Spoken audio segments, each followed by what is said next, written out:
News was the only video crew allowed to get close enough to shoot this buckled road, a stretch of highway in northern Arizona. ADOT says Highway 89, about 25 miles south of Page, collapsed early this morning because of a geological event. They say it was not caused by the weather. So what was it that caused the main road from Flagstaff to Page to cave in? Kim Covington spoke to an ASU geologist who's been studying the phenomenon throughout the day and finally has some answers. Kim. That's right. Geologists are calling that massive hole a slide or slump.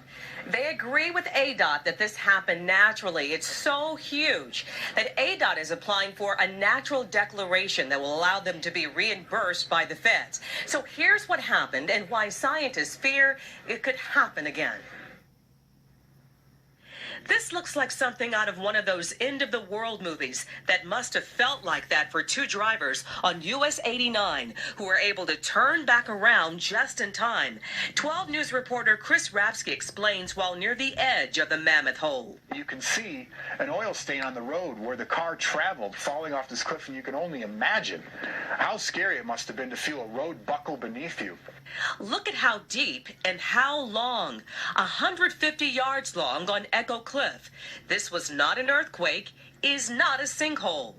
When it does happen, it usually happens without warning, unfortunately. ASU geologist Dr. Stephen Simkin says scientists have been studying this natural phenomenon all day. This is about where it happened today. The water is often a good trigger for these sorts of things, so the fact that it's been raining may have something to do with that. This is what happened naturally on US 89. It's built on a slope that cuts through a bunch of layers of rock made of sand and soft clay.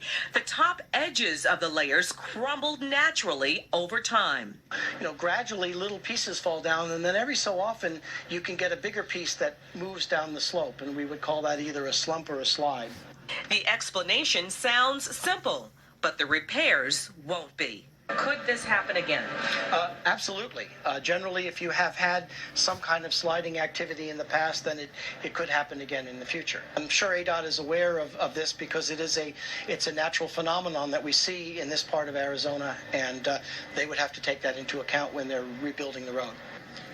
Now, if you want to learn more about slides or slumps, earthscope.org and ArizonaGeologyBlogspot.com are great areas to visit. Now, ADOT says it will take 3 months and millions of dollars for geologists and engineers to repair the massive slide or slump.